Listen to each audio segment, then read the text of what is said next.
कि जख्म पर जख्म खा के निकले हैं हाँ मगर मुस्कुरा के निकले हैं, जख्म पर जख्म खा के निकले हैं हाँ मगर मुस्कुरा के निकले हैं। सर झुकाने का हुक्म जब आया, सर झुकाने का हुक्म जब आया और भी सर उठा के निकले हैं, और भी सर उठा के निकले हैं, नारे हक लगा के निकले हैं कि हर सितम का जवाब आएगा।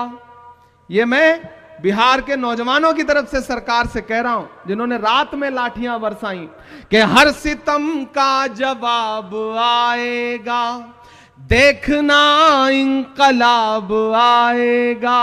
और अगली जो 2 लाइनें हैं ना, यहां पंडाल में मौजूद एक एक हाथ हवा में उठना चाहिए, जाना चाहिए पटना तक आपकी तालियों का शोर कि देखना इंकलाब आएगा, हर सितम का जवाब आएगा।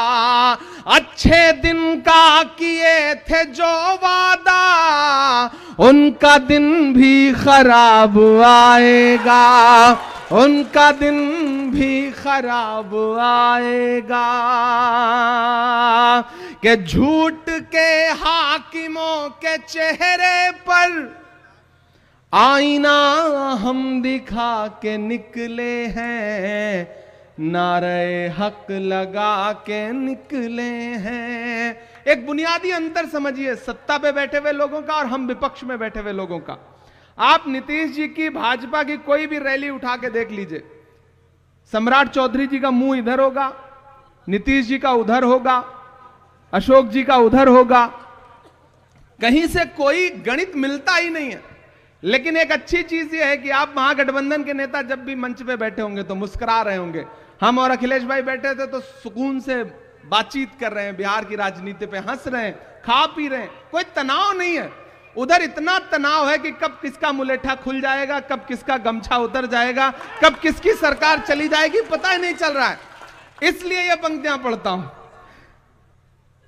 एक दिया हम जला के निकले हैं कि हम तो निकले हैं मुस्कुराते हुए, हम तो निकले हैं मुस्कुराते हुए, और वो तिल मिला के निकले हैं, नारे हक लगा के निकले हैं, नारे हक लगा के निकले हैं। जख्म पर जख्म खा के निकले हैं हाँ मगर मुस्कुरा के निकले हैं। सर झुकाने का हुक्म जब आया और भी सर उठा के निकले हैं, नारे हक लगा के निकले हैं। और जाते जाते अंतिम में ये पंक्तियां सुना के जाता हूं, नहीं सुना के जाऊंगा तो आप कहेंगे कि देखो सिर्फ भाषण सुना के चला गया। कि कहां सोया है चौकीदार,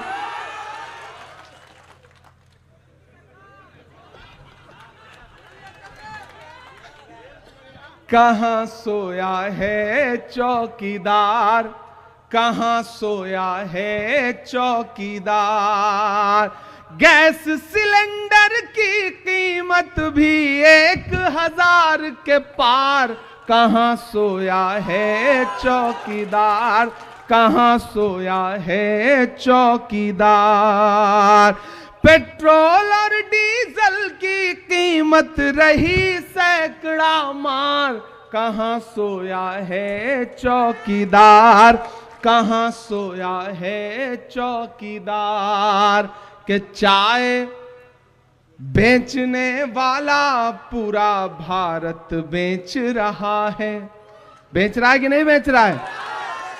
देखिए हम कवियों शायरों को थोड़ी सी लिबर्टी होती है, हम सलीके से अपनी बात कह लेते हैं। आजकल उससे भी खतरा है। पोएट्री, आर्ट, लिटरेचर, कैसे सारी आवाजों को दबाया जा सकता है। हम करें बात दलीलों से तो रद्द होती है, उनके होठों की खामोशी भी सनद होती है। कुछ ना कहने से भी छिन जाता है एजाज़े सुखन, जुल्म सहने से भी जालिम की मदद होती है। इसलिए बोलना जरूरी है कि चाय बेचने वाला पूरा भारत बेच रहा है, इसी काम में हासिल उसे महारत बेच रहा है। कि रेल बिक गई, तेल बिक गया, बिका हवाई अड्डा। अब तैयार रहना नरकटियागंज वालों, कि रेल बिक गई, तेल बिक गया, बिका हवाई अड्डा। सब कुछ बिकता देख के खुश हैं अपने जेपी नड्डा। कि जनता महंगाई की मारी करती हाहाकार, कहां सोया है चौकीदार, कहां सोया है चौकीदार। अंत में बस आपसे इतना कहता हूं चंपारण के साथियों, मैंने आज इस इलाके को जितना जाना समझा और सबसे बात की, अध्यक्ष जी से भी मेरी बात हो रही थी, तो इस इलाके का जो किसान है, इस इलाके का जो युवा है, इस इलाके की बेटियां शिक्षा के लिए जितना उन्हें संकट उठाना पड़ता है, कोई कायदे का विद्यालय नहीं है, कोई कायदे के स्कूल नहीं है, कॉलेज नहीं है, इस इलाके को विशेष रूप से सरकार के द्वारा प्रोत्साहित किए जाने की आवश्यकता है। और मैं आपसे वादा करता हूं, संविधान बचाने, लोकतंत्र बचाने की इस लड़ाई में कांग्रेस पार्टी के साथ खड़े हुई है। आने वाले दिनों में जब यहां पे सरकार बनेगी तो चंपारण और उसके आसपास के इलाके के लिए हमें अपनी सरकार से भी लड़ना पड़ेगा। तो लड़ करके इस इलाके के लिए कुछ ना कुछ शिक्षा के क्षेत्र में विशेष करवाएंगे, ये आपसे वादा करते हैं। और बड़ी आशा और बड़ी उम्मीद के साथ ये कह के जा रहा हूं कि नफरत के कारोबार को बदलेगा ये बिहार। बिहार वालों, आपके नाम ये पंक्तियां हैं कि नफरत के कारोबार को बदलेगा ये बिहार। बिहार की ही बैसाखी है जो दिल्ली चल रही है, टिकी हुई है, खड़ी है। इसलिए ये पंक्तियां पढ़ के जा रहा हूं कि नफरत के कारोबार को बदलेगा ये बिहार, उस झूठे चौकीदार को बदलेगा ये बिहार, जुल्मत तेरे आसार को बदलेगा ये बिहार, इस बार इस सरकार को बदलेगा ये बिहार। बहुत शुक्रिया, बहुत धन्यवाद। आपने बहुत